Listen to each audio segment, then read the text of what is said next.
My name is Deborah Dashmore, and I am a professor at the University of Michigan.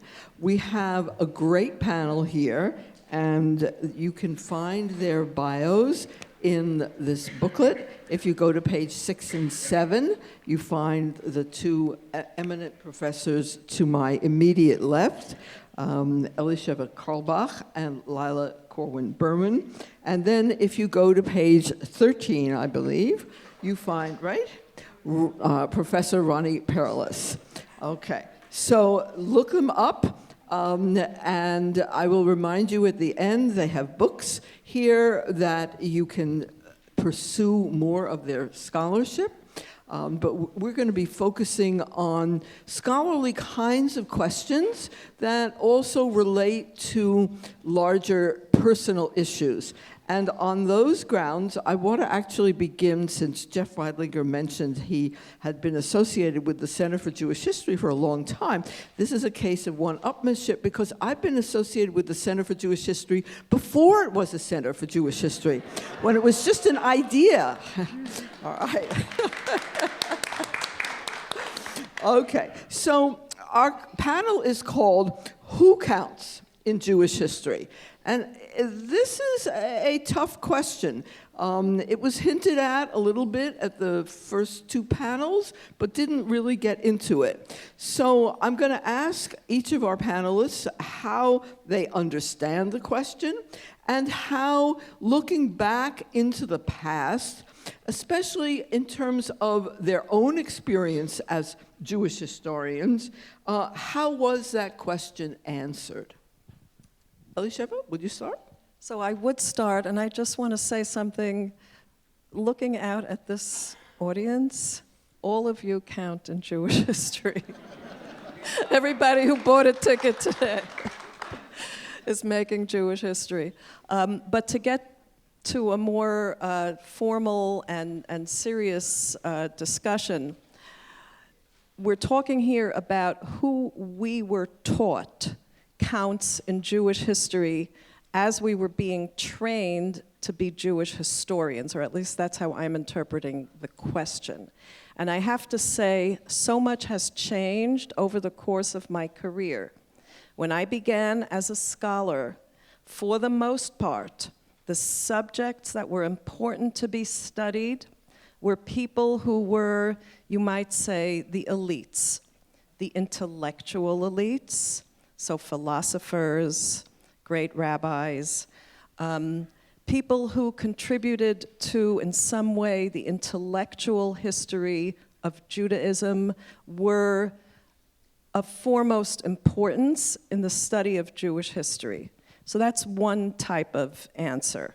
Another were the economic elites, court Jews and people who made history because they ascended to some kind of important economic and sometimes political position as a result of their success in their business dealings or whatever it was. Those were the figures that drew the most attention in our early studies. And as a result, that affected the kinds of sources we looked at. We looked primarily at what you might call the canonical texts.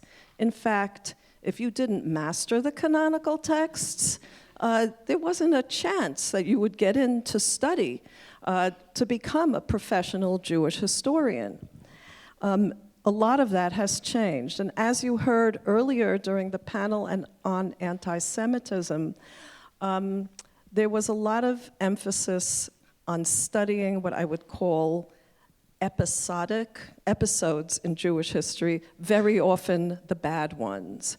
Occasionally, the miraculous escapes, but for the most part, whether it was a crusade or a pogrom, those were the significant events that shaped an entire understanding of a Jewish culture that may have lasted for hundreds of years, but those periodic negative, usually negative, and what Baron has called lachrymose, the tearful, those were the events that we tended to focus on. we tended to focus on Western Europe because German historians were the first professional Jewish historians, and so Western Europe was mostly privileged and mostly Ashkenazic history. I'm not going to say the S word because I'm leaving that for Ronnie. But again, there was a certain emphasis that these were the important subjects. So much has changed, and I'll talk about that in the next round. But let's just say that over the course of my own career and scholarship, we have changed completely our understanding of what counts, what's important, about the dailiness of lived experience, as has been mentioned so often, about the broad range of subjects that need to be studied, geographic and cultural areas that need to be studied. And one last thing I'm going to say, and then we could move on, is, who actually was admitted to the guild to become Jewish historians. And again, I'm just recalling my own experience. I was a graduate student. I got into Columbia by some miracle, don't ask me how. And then after I was admitted, we heard that the great Professor Yerushalmi was being lured from Harvard to come to Columbia. And I went to Harvard to see whether he would accept me as his student. And he said, I once had a student who was a woman. And with that, I will... Okay, so I thank you very much, Elisha. I am going to add the A word here. That is to say, American. Because when I was a graduate student at Columbia, and I was in this class that it was the first time they had 25% of the grad students were women in history, which was like, wow. So that was my class. I wanted to study Jewish history, and exactly as you described, it was European. There was some Eastern Europe, but it was all European, and it certainly did not include the United States. Now, the fact that American Jews were many millions at this point, the largest diaspora Jewish community in the world, didn't matter. The word that I learned was that to study American Jews meant they had no history. meant that you were basically doing journalism, right? Which was said with a kind of slur. That wasn't a serious thing to do. And it was a real challenge to convince fellow Jewish historians, and my fellow students were wonderful. They were ready to accept me, which was really nice, to convince them that American Jews had a history, and it had a history beyond the immigration history. Because, immigrants, they came from Europe, so they counted in that sense, because they were bringing Europe to the United States. But all of the things that the United States was known for did not include exactly what you talked about. Didn't include the production of classical texts. Didn't include high intellectuals. Included, instead, popular culture. How could you study popular culture, right? It included not any elites, particularly at that time.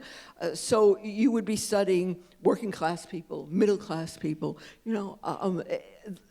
social history, which became in then, was really a help, because it was a legitimate way to change the focus. And it was what I used, which is, when I started my work, focusing on New York Jews. So, Lila, you're also an American Jewish historian. Yeah, and I think I have you to thank for the fact that I didn't feel that kind of adversity or that pushback. So I went to graduate school in the early 2000s, and I didn't feel like I had to fight a fight to be somebody who was studying American Jewish history. I also felt like I could study it in the context of American religious history more broadly and US history more broadly. So I didn't feel those kinds of barriers. But I'll take this question a little bit differently, because one place I remember really thinking a lot about sort of what counts as the purpose, in a sense, of producing Jewish history. I worked with Paula Hyman, who was at Yale, and despite the fact that she actually did a lot of public-facing work, one of the sort of mantras that she communicated to me anyway as one of her students was really not to pander to a public. And she felt it was very important that I do my work for the sake of my work, and that the standards really be the rigor of the academy. And I appreciated that, but at the same time had a fellowship through an organization called Wexner, and their mission was to produce Jewish leaders for a public. And so I remember really having a sense of being split between this sense that for my training in Jewish history, it was really about the standards of the university, and that was really important, and it didn't matter what in particular one was studying, there were these standards and they were very important. And yet, knowing that I was being funded to be doing this work because someone believed that getting a PhD in Jewish history was somehow the way the Jewish community needed to be led, right? And so the question of what role a kind of public-facing component plays in terms of thinking, and we've heard this on some of the other panels, right? Why are we writing what we're writing? Who are we writing for? When do we go and speak in contexts like this? We all could be home in our studies, writing for ourselves, right? So that was a really, for me, kind of more animating question than some of the ones that you raised. Okay, Ronnie, the S word, yes? I never heard that one.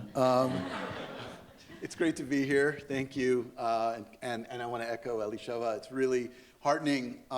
It's a beautiful day, and you guys are here, and so thank you. You're ready to get A for effort. And so I am a professor of Sephardic Studies, which means all sorts of things. But I have the great honor and pleasure of teaching often in public settings, in synagogues and museums and in JCCs, whatever.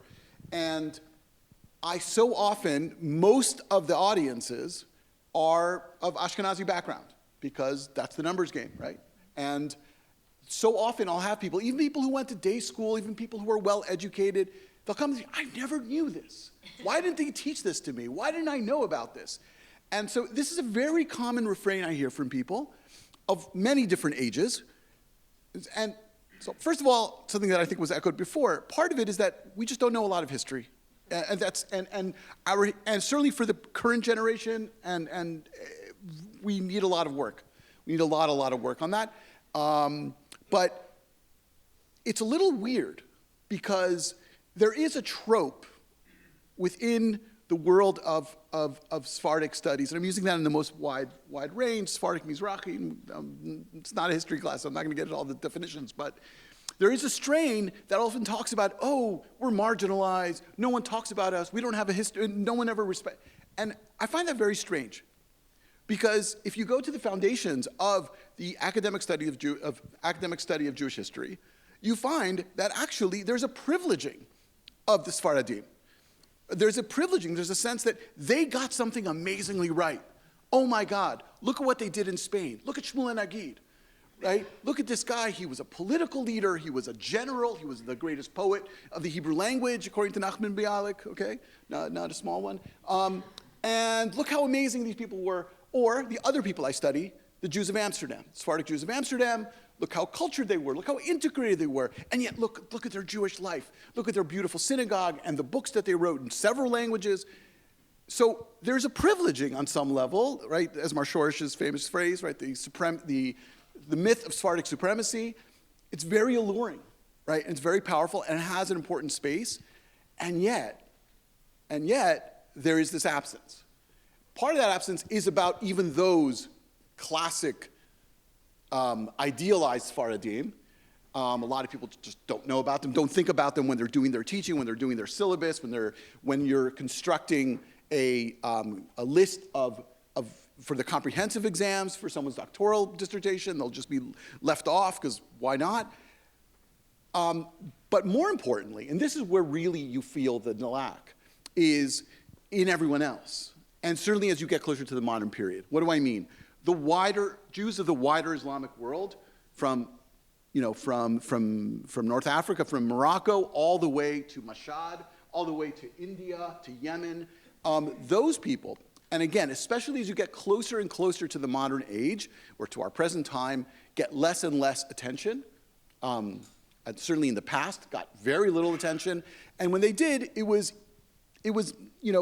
seen as with a certain degree of pity at best, or of, oh yeah, they're interesting because of colonialism. They're interesting because of the Alliance, the enlightened French Jews that went and tried to civilize them. But you don't feel, you didn't at least. We're dealing with the past, right? I'll get to the present. Actually, you can transition to the present. What's changed? Okay, go ahead. all right, okay. So, and that's, so the present, I think that a lot of that has changed. Geniza, the study of the Geniza exploded this area. And touching on something what Elisheva said, and actually what everyone was talking about, the expansion of what is important in Jewish history. Who counts in the sense of what counts?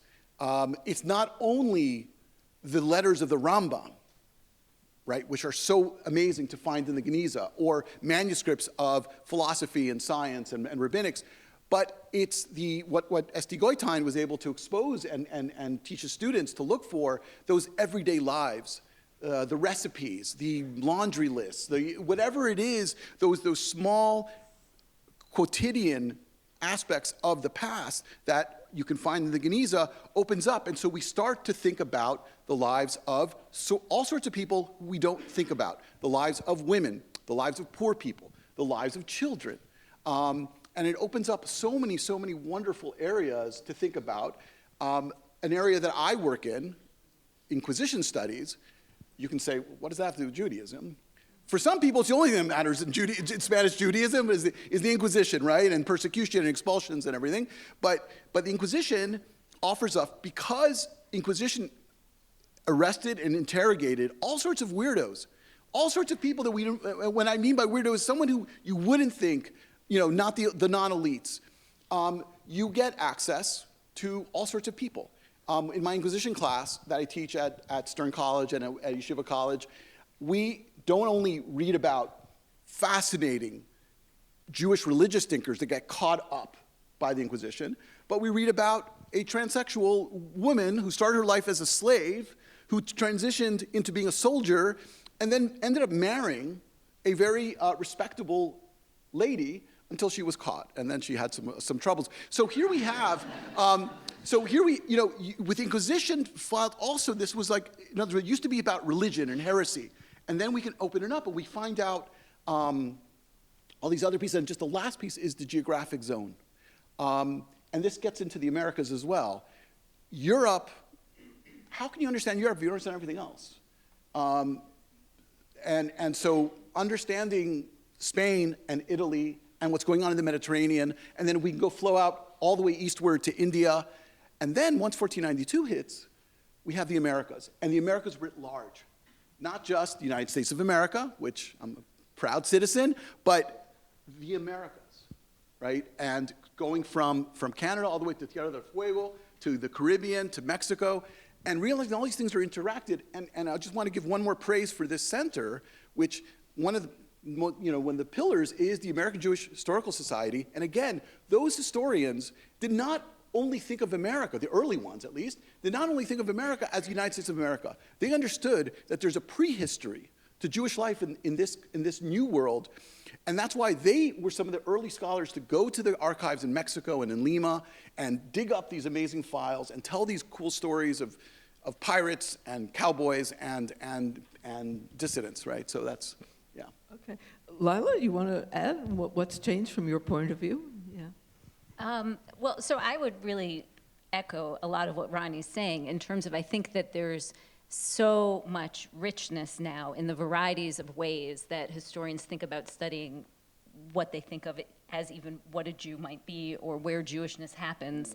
And I think that there's much more openness, actually, to sort of find Jewishness and Jewish history in lots and lots of different places where it might not have sort of been traditionally located in a university. So I think that there is, on one hand, this kind of expansion, right, which is really bracing and phenomenal. But I also think that at present there's this kind of winnowing or sense of contraction, and it's for a couple of reasons, right? I mean, one thing we've all alluded to is the state of higher education today, and this is not just since the new administration in the White House, but there's been this kind of longer push away from humanities, away from the kind of work that we all do, a sort of professionalization of higher education, and also a defunding of higher education that's even more profound now. So there's a sense of scarcity, I think, that is, butting up against a much richer scope of what is Jewish history, right? So, even as I feel the excitement of so much of what you're talking about, and, so many archives that, even if they don't have the word Jewish in their title, and even if they're not in this incredible center, which has amazing archives, that really is the ballast of the center, have things, it turns out you can go to the labor archives at the Tamiment at NYU and find all sorts of really interesting elements of Jewish history, and yet in the institutional context of this present, I also feel that, we're not in a moment where we actually have the kind of support to be taking advantage of this sort of intellectual shift. So it's like the intellectual openness of modern Jewish history, which I think has just expanded and expanded, is being pulled back in a sense by certain structural features that are constraining it. I mean, our students take one class with us, right? Most of them. That's true. Elisheva? Yeah, so not to revisit what has already been said about the way in which historians expand our purview, and I think it's going to become more important when we talk about the next steps forward, which is we really need to break the barriers of the classroom and speak to broader audiences wherever people. There's a tremendous hunger to understand a deeper vision of Jewish history, and we need to get out there and do it because historians have the goods, which are the sources. But that takes me back to the question of sources and the kinds of things we now study. So whereas once upon a time there were bodies of texts that you studied and you analyzed, today we've expanded our definition of what counts as a text. So, for example, if you study antiquity, you won't only study the Bible or the Talmud, but you would also incorporate archaeological artifacts, for example, and the whole field of archaeology, just to give one example of how to broaden what enables us to understand daily lived life. It isn't just the texts that are written, it's also the materials that were used. And the same can be said for things like textiles. Moses Mendelssohn wrote amazing works on Jewish philosophy, but how many people know that his wife, Frommet Guggenheim Mendelssohn, used her wedding gown to embroider a beautiful parochet for the synagogue, which is still on display in the Jewish Museum of Berlin. Now, that's also Jewish history, and if we broaden and expand our understanding of what it is that we're looking at, we suddenly can get at experiences of somebody who didn't write an influential book, but she did something else that contributed so much to the Jewish communal life of her period. And then we could talk about Jewish food and Jewish music, the soundscape. What were people singing? What were they listening to? What did it sound like at a funeral? We've expanded in so many different ways the corpuses of what we would consider texts worth studying. So we're listening to new voices, or I should say to many different types of voices. We're defining so much more broadly who counts in terms of their Jewish experiences. We're pushing the boundaries, we're asking questions. Converts in and out, for example. How much of their experience can be considered a Jewish experience? All kinds of other marginals, people who were considered marginals, but we now understand the margins are very often the most exciting places to look for change and for other things like that. And maybe one other thing I would add here are the digitization of so many of the written sources and even photographs of artifacts and photography itself, which I'm going to leave for you to talk about. But all of this has simply made an enormous change in the kinds of history we can begin to understand, to look back on and say, you know, this is amazing. We never knew that this could be recovered from the distant past. So we've really broadened our horizons, and I think that allows us to speak to a much greater audience. So thank you. I'm going to accept the plug for photography because I do think that photographs now are being treated seriously as a source. I also am going to note, you know, who's sitting here, and that women not just can be scholars, but what women's history is another important change that has occurred. Looking at the time, let me say, start writing your questions, please, so that we can, you know, consult them after our next round of discussion. So I'm going to move us on to this question that as a historian, it's not such an easy question to ask, but this is the structure of how we're doing these things. So we're good at looking at the past. We understand how to analyze the present, often through reference to the past.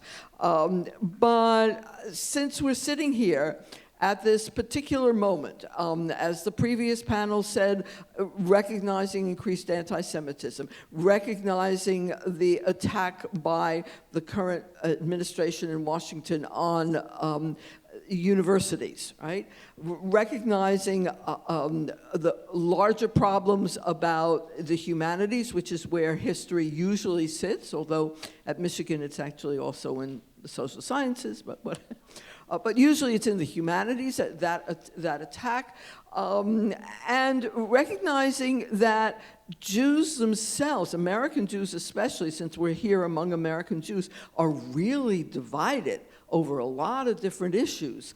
So the question is, how do you imagine historians tackling the question of who counts in Jewish history in the future? And I'm going to ask Lila to start this time. So I guess the main feeling I have about this question is I don't feel like I take it for granted anymore that this enterprise is going to be, at least as I have experienced it, anything similar in the future. And that might just be a natural process of change, right? So, you know, it's probably not the same as the way you experienced it now, and it's not the way I was trained as a graduate student, right? We're showing this sort of chronological change. But I guess I mean something broader, which is I think that there is a certain basic liberal presumption of a value of a university that has been really important to this country, and that is, you know, part of what Jim was actually talking about in the prior panel, that universities are, in a sense, meant to be laboratories where the very kind of basic idea of liberalism as freedom, right, as a place where people get to test out ideas, get to try out ideas, get to think about verifiability and sources and analysis, and get to make mistakes and get to correct one another and argue with one another and say things at one point that they might change their minds about, right? I think this has been the kind of essential role of a university, to be that kind of laboratory, to really allow democracy also to continue to thrive. And I do feel as if so much of that is in question, and feel more than certainly I ever have a kind of requirement to be trying to figure out what does it mean to advocate for universities and higher education now, without necessarily having to say that the way it's been done is correct, right? I mean, each of us, I don't think the way it was done when Yerushalmi said what he said to you is the way it should always be done. And I don't think the way it's been done in the last 10 years, the way higher education has been done, is the way it should be done. And yet I also feel a kind of obligation to be defending this very basic enterprise. And part of it, to like circle back to where I started about these questions about the public, is both feeling like we have an obligation to share more of the kind of property that we have with the public, and yet also feeling as if there are public voices and sort of populist voices that are making it very difficult for us to do what we're doing. And they're coming from all over, including from within Jewish communal spaces. And so part of it, it's not just learning to be an advocate for the enterprise we're doing and perhaps engaging in some activism, but I think it's also being an ally for others within the space of the university, so that Jewish studies is not seen at all as separate from the struggles of lots of other departments and programs in a university, and being generous with one another within Jewish studies and beyond, that we might have some serious disagreements, and yet are there things we can agree on in terms of the value of what a university is, and how to make sure that the enterprise of Jewish history, any other history, and really any other form of inquiry still has that kind of basic laboratory of freedom and of liberalism. Ronnie? I'm good. Thank you. One of the things that I've been thinking about since on the lead up to today and this morning also is a little bit twisting the question a little bit to talk about not only who counts, but who cares about Jewish history, right? For whom does it count? Obviously, people in this room. I teach at a Jewish university. It's a pretty unique place. We don't really have any other place like that throughout the country. I'm also today, I think, the only person from a Jewish institution. Correct me if I'm wrong. There's no one from JTS, HUC that have wonderful scholars. So it's interesting, a shift, right? Which is a good thing because it means that the Jewish studies has spread and grown all over the place. But that question that you're touching on kind of, to what extent are we a universalist project, disconnected from personal communal needs, and to what extent are we actually somewhat indebted to a particular community or communities? How do we negotiate that? Even if you know that you care particularly or have a particular debt to the Jewish community, however you're going to frame that, but I mean, I can speak for myself. I went into this because I think it's universally amazing. I went into Sephardic studies not because I'm Sephardic. I'm not, okay? It's for everybody. This is of universal importance. Certainly universal importance for Jews, but it's universally important and interesting and deep and will change people's lives. And that's why I'm committed to it. And yet, right, there's a personal connection to a particular community and that needs guidance, that needs access to the goods, as Elisheva said. And the other piece here is the question of the changing American community, right? On so many levels, right? But I don't know if we want to. I don't want to. Maybe with the questions. Okay. In fact, there's a bunch of really interesting and specific questions. So one of the things that I'm thinking about, and I guess I'm thinking this way in terms of where my graduate students are going and the kinds of issues that they're interested in, have in part to do with the fact that Jewish history seems from this point in time to be very much connected to questions of general history. So if people are asking questions about gender and sexuality in general history, they're going to ask them also about Jewish history. If people are interested in history of family, they're going to ask it also, excuse me, about Jewish history. And I think that makes for the possibilities of dialogue that you were talking about, Lila, and the way in which, as a Jewish historian, you're engaged with what your colleagues are imagining and writing about. So let me turn to Elisheva on this question, and then we'll try some of these others. So just in brief, I think that a lot of the changes we've been speaking about, which took place, say, over the past half century or so, have been indeed part of Jewish studies' struggle to be recognized and integrated into the larger academic world, and in some ways, the larger intellectual world. And many of these broadenings, whether it's to women's studies or disability studies or so many of the others, are a result of this conversation that took place in the larger humanities and made both sides aware of the other. Jews are still the most interesting minority that you could trace over thousands of years in world history. They're worth studying. I'm a little bit apprehensive that what we're seeing now is a kind of re-ghettoization or a pushing away of Jewish studies because of its link with Israel, which has become on some campuses now a kind of demonized entity. We get far fewer yeses when we want to mount programs with other entities on campus and so forth. There are people who are boycotting our Israeli colleagues in all kinds of fields. In a certain way, it's been a step backward in the past little while, and I'm hoping that does not affect our long-term push forward, both in terms of the internal compass we have, what are our values, who are we studying, who counts, as well as in this external sense of who's partnering with us. Okay, that's really great. So we've got a couple of really interesting questions here.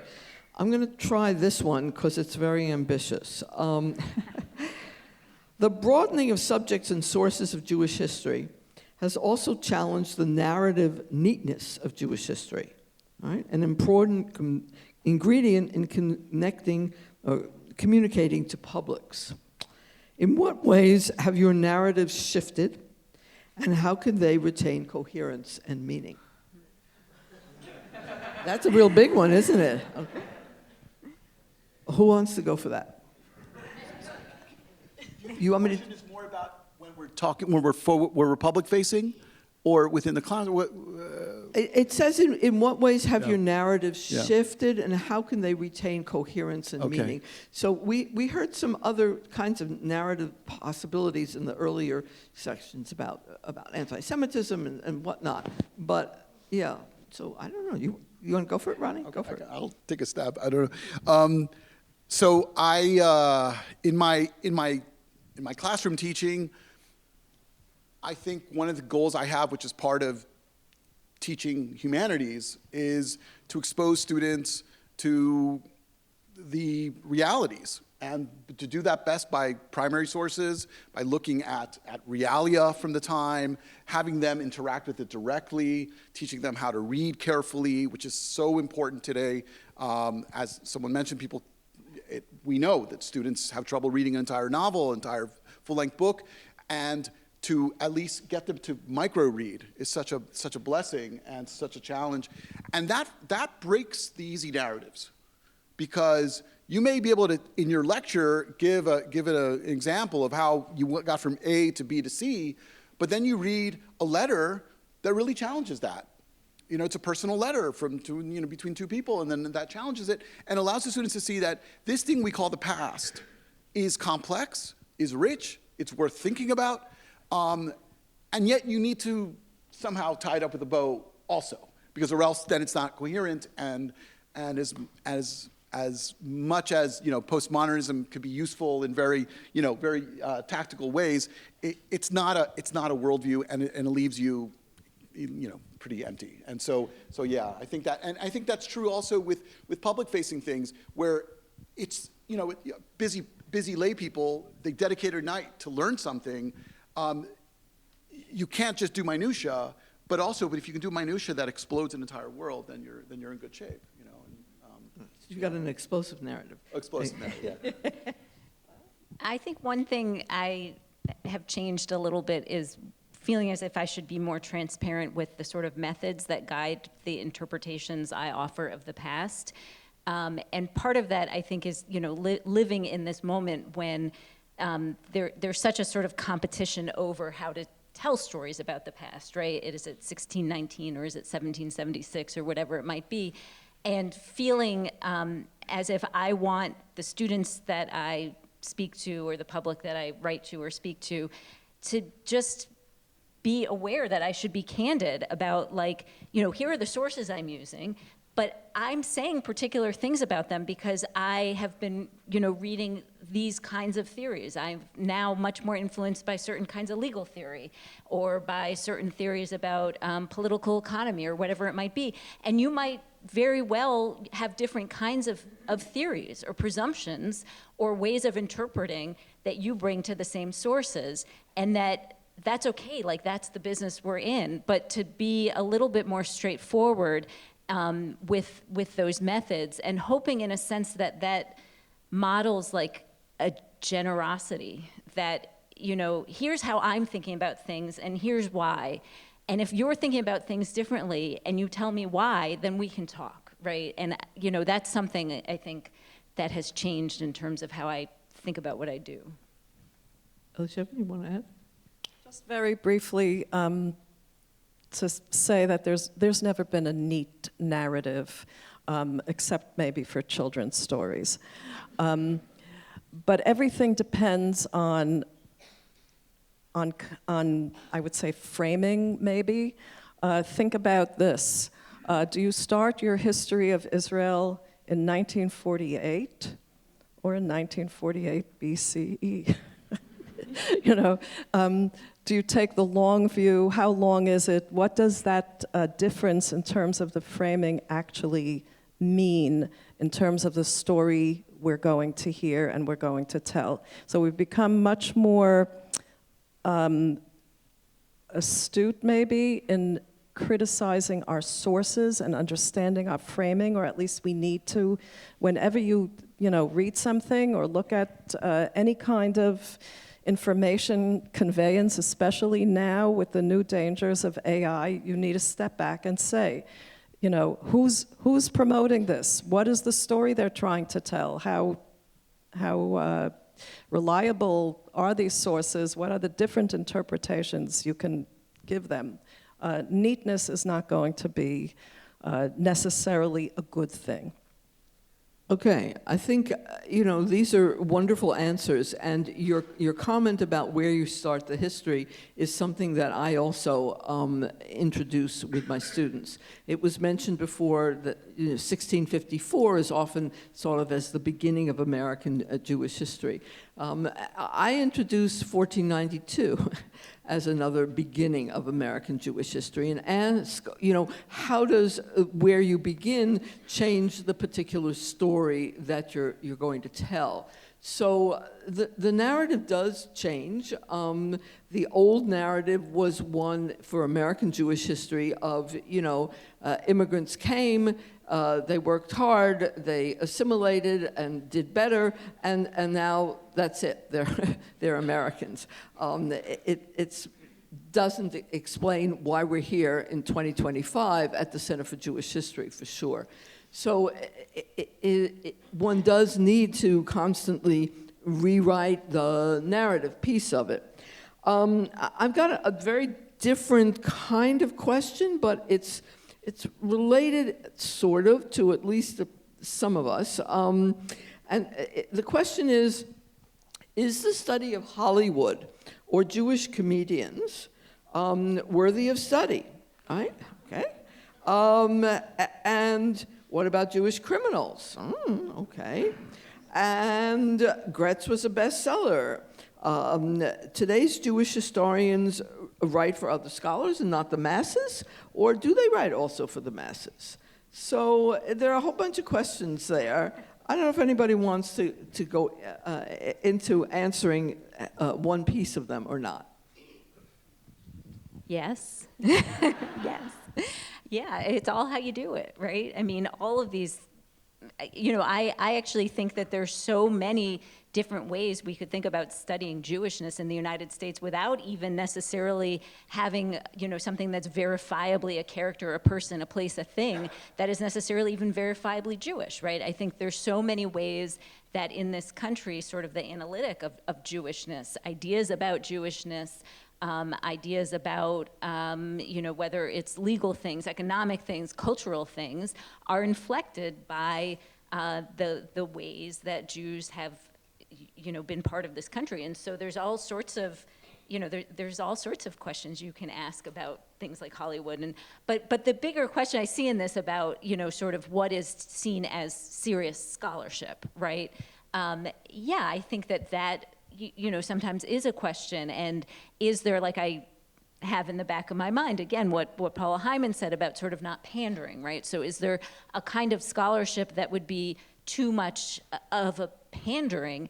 I think that if you are bringing to bear interesting questions and curiosity on a subject like that, and if you happen to then have an audience who's really interested in it, then that's great. But, again, to make sure that you bring that sort of scholarly honesty to what you're doing, right? And I will say, and this is actually just something I'm very curious about, there seems to be a trend, and there's some fabulous scholars sitting among us who are part of this trend, of scholars publishing books in trade press. So if you're not sort of like in the guild, right, there are university presses and there are trade presses. Trade presses tend to market their books more. So if you go into a Barnes & Noble, those will be the kinds of history books you see. And, many of my colleagues, I think, feel like we want to write things that the public reads, especially now, right, feel this sort of constructive need to be doing that. And so, are trying to write for a broader audience by writing trade books. And there are certain pressures when you write an academic press book, and there's certain pressures when you write a more popularizing book. And so to me, I'm curious, what kinds of scholarship gets changed in different ways when somebody has in mind an audience of my dad, as opposed to Ronnie or something, right?